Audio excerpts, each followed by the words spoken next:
Hello and welcome. Another year, another rendition of the Off the Post podcast. I'm the new host, Cade Krakis, and welcome into 2025. Week 1 has come and gone. We've got some great results, some nitty-gritty ones where teams had to muscle it out till the very end through 90 minutes of play, and others that got the job done early and coasted to a victory. We'll break that down alongside some big news coming from the NOSL and Week 2's matchups coming your way here soon. Thanks so much for tuning in to the NOSL Off the Post podcast.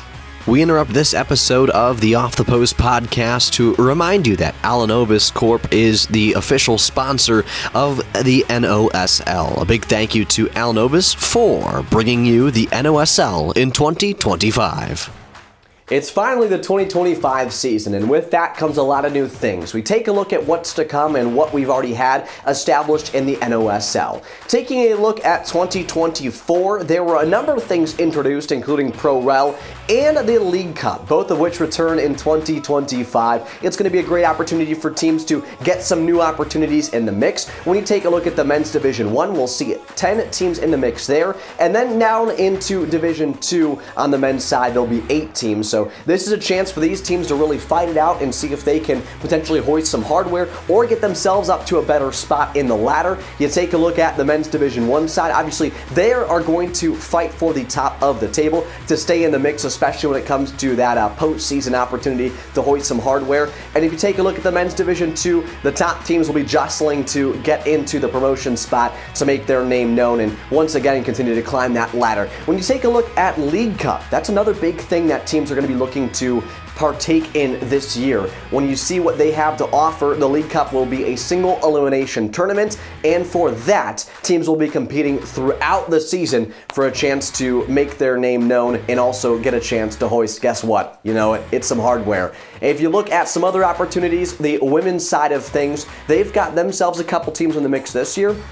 I was able to talk to Braden Mast, one of the founders of the NOSL, and he said the women's division has some chance to continue to grow, and there's some chance for some more teams to join the mix next year. But we'll get to his interview coming up here soon, as well as some results from Week 1. Taking a look at Week 1, there was a lot that occurred, a lot of really good results, like I mentioned, some other big blowout ones for other teams. You take a look at the men's second division, and if you look at Amish Country United, a 2-1 loss to Black Clover FC. Black Clover, it was their NOSL debut, and they looked very solid. They scored in the 5-minute mark and the 10-minute mark, with Amish Country United scoring in the 79th minute for their sole goal of the game. They really came to life in the last 15 minutes or so, trying to find that last tying goal to make it 2-2, but were unable to find that equalizer. Taking a look at Forest City FC, they took on AFC Kent, beating them 6-2. Forest City scores, they had 6 in total, like I mentioned. All 6 of their goals came from different individuals. You take a look at AFC Kent, their 2 goals came from 2 different scorers as well. It was Benjamin Ivan and Jackson Davis who scored for them to give them their 2 goals. The game was played at Kent State University Dix Stadium. The attendance was well over 100 people, so a big showing in Week 1. It was a tight game, 2-2 at the half, but Forest City pulled away in that second half to pull off the 6-2 win. Taking a look at some other results here, we've got a big one. Paxos FC 11-0 over Mansfield Liederkranz 2. In that game, it was a hat trick from Gabe Altwill with 3 goals and 2 assists. Castos Paxos, 2 goals for him.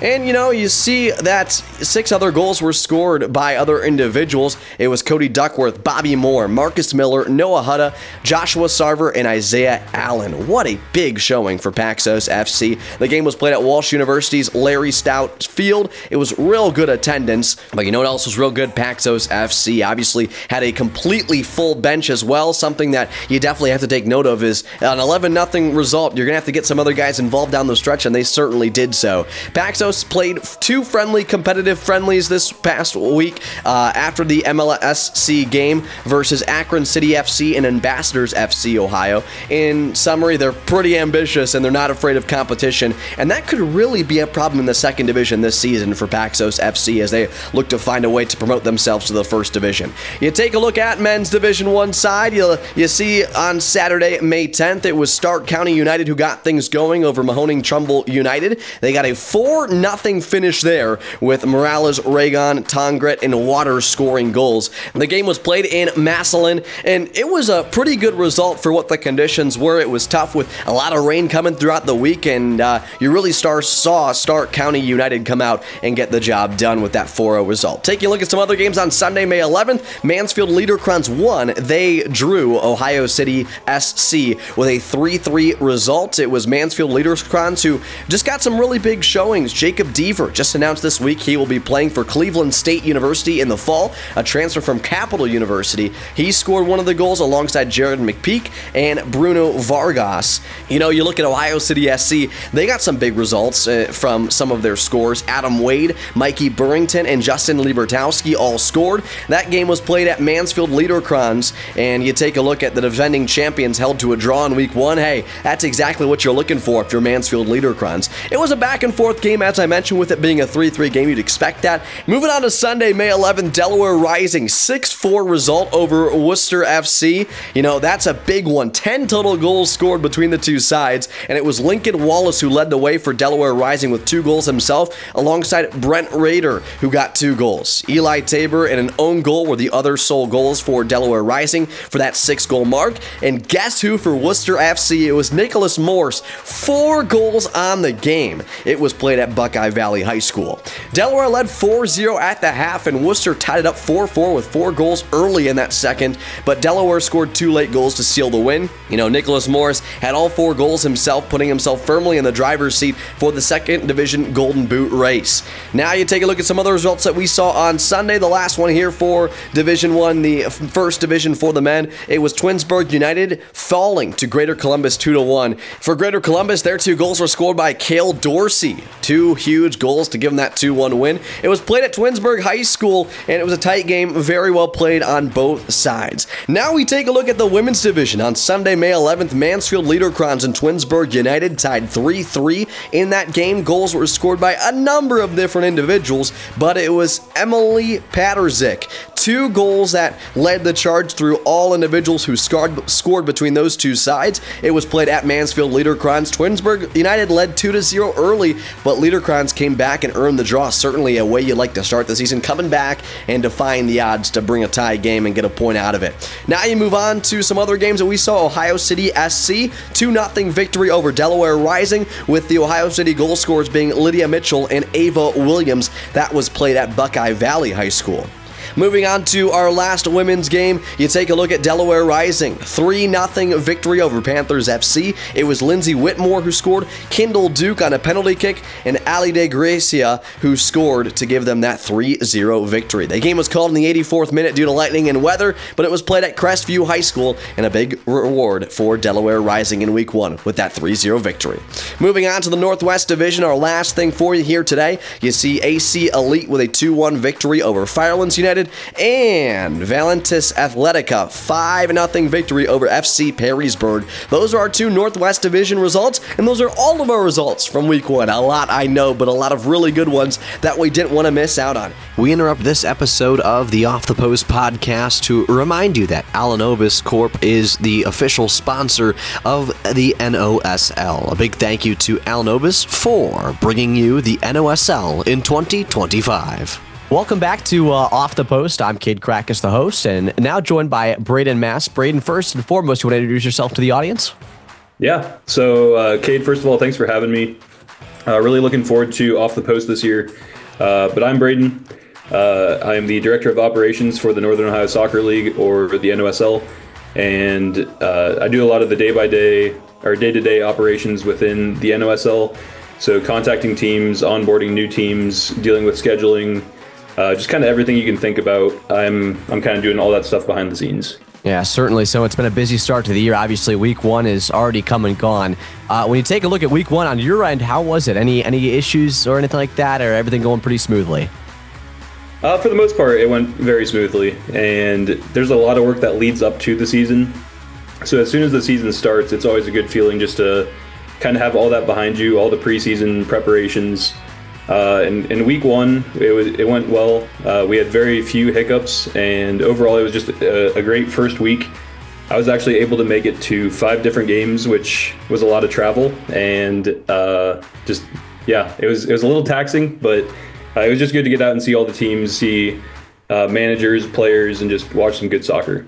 I think the exciting thing about the NOSL is the continued growth I feel like it's had over the past couple of years. And you take a look at one specific thing that obviously all Americans seem to love and want in soccer, and that's the promotion regulation type of system. So what are we seeing so far this year? How is it kind of formulated over the last couple of years? Yeah, so from our formation back in 2019, all the teams have asked, are we going to go to a promotion and relegation format? And we finally got to the point last year where we almost needed something along the lines of promotion and relegation just to kind of manage the quantity of teams that we had. So last year we had 17 men's teams, and just having that many teams, you can't have them all in the same division, obviously. Just that's a ton of games. So we ended up going to 10 teams in the first division and 7 teams in the second division. And just you look at soccer around the world, and Pro Rel is just kind of the way to go. Teams are promoted based on merit, and they're relegated based on merit. So if you play well, you're rewarded. If you don't play well, you're punished. And that just kind of creates that really competitive environment, which we're trying to create here in the NOSL. So just that Pro Rel model just made a ton of sense for us. And this year we have 10 teams in our first division for the men, and 8 teams in the second division. The bottom team in the first division will get relegated to the second division, and then the top team, the champion of the second division, will get promoted to the first division. And then we have a promotion relegation playoff between the 9th place team in the first division and the runner-up in the second division. So it adds a lot of competition throughout the year, competitiveness, and just it makes all those teams kind of in non-playoff spots in the first division fight so they can stay up. And then all the teams in the second division are really fighting to try to get into that first division. For sure. Is there any plans on the women's side of things to potentially bring Pro Rel to that side of it as well? As of now, we don't have anything like planned, just because we only have 6 teams in the women's division. But we're open to it down the line if we continue to grow on the women's side. But right now with 6 teams, it just really doesn't make a lot of sense to do the promotion and relegation. Yeah. How has it impacted the kind of fan engagement side of things, especially areas where people might be moving between divisions? Does that kind of bring more excitement to it, do you think? I think it does. I think if teams who just joined the league have a chance to move into the first division, communities get involved. So they have sponsors who are willing to fund the team, and they understand kind of the system. And the players are all excited because they want to play in that first division. So there's a lot of different aspects that go into a team teams are based across communities across Ohio. So we have teams up in Youngstown, Cleveland, down to Columbus, and everywhere in between. So there's a lot of different towns and cities that are included in the NOSL. And I think just the prospect of being able to be promoted and relegated just makes it a fun environment to play soccer. Yeah, for sure. Have you had any of these maybe smaller teams or newer teams ask for any guidance of any sorts in terms of the Pro Rel side of things, maybe not understanding it as much, or maybe they just kind of need the extra resources potentially? As far as Pro Rel goes, not a ton. I think everyone generally understands how the system works. We do have teams that come in and might not have as many resources or the know-how of a lot of our more experienced teams who have been around for a long time. So the board and those teams are very helpful in kind of onboarding those teams and helping them get started in the NOSL and just started as soccer clubs in general. So it's just cool, the community aspect within the NOSL, where all the teams are kind of helping each other out and lifting each other up. For sure. And taking a look at another sort of thing that kind of brings the fans' engagement a bit higher, also gives a little bit more of that excitement for the teams themselves, is the League Cup. Give a little more insight onto that. Maybe the audience might not know exactly what the League Cup is and how it really impacts NOSL as a whole. Yeah, so in 2024, last summer, we introduced the NOSL League Cup, which is our version of like the FA Cup or other league cups in other European leagues. And the idea behind it is just to offer a single elimination knockout tournament that goes on throughout the season, that allows all of our men's teams from each division to participate in a single competition where they can meet teams that they might not meet regularly throughout the year. So the League Cup, you can have a first division team playing against a second division team. Our Northwest teams are also eligible for this, and we have 2 teams participating in it this year. But we have the League Cup just offers the chance to play teams that you don't see. So in the first division, you wouldn't meet second division teams throughout the year, obviously, and vice versa with the other divisions. And these teams are randomly drawn into a single elimination knockout bracket. So it's just a fun way for teams to meet other teams throughout the year. And being that single elimination, anything can happen on a given night. So it's just an exciting tournament that goes on throughout the season. It's another chance to win a trophy and just more games for the summer. I know guys love playing games, and it's just a fun environment to continue to play at a competitive level. For sure. In terms of like the regular season combining with the League Cup, in terms of the scheduling side of things, are there any issues there? Are they just loving to play as many games as possible, like you mentioned? A few teams would not participate just due to their already hectic schedules. For sure. And it's not required that teams will have to participate. It's just open as an additional competition. But the way we do it, most of the games for like league games in the NOSL are played on the weekends, so Saturday and Sunday. And then we have 3 different windows throughout the season midweek on Tuesdays and Wednesdays where these League Cup games are played in the evenings. So it's kind of fit into the schedule nicely, so they can play their league games on the weekends and then the League Cup games come midweek. And that just allows for, as you said, more games to be played throughout the summer, which a lot of teams are looking for. And it's just a fun way to kind of continue to build that NOSL community. For sure, and building the community kind of comes in a number of different ways. But on the media side of things, have you guys seen any sort of potential growth in that department? Obviously, with maybe a chance to broadcast more games, get more freelance media members out there to add to that excitement of the Leagues Cup and the Pro Rel system. Yeah. So one thing that we're really focused on this year is our marketing overall. And we haven't done a horrible job in the past, but this year we really wanted to step it up. So we have a full-time social media manager. We have begun building a network of photographers throughout Northern Ohio just to give us kind of consistent footage and photos from all the games. And then we have a videographer, which I know you're very familiar with, Mike Hopkins. So we're very excited just to have some additional content this year. As far as streaming, I think we're still about a year away from having match of the weeks every single week.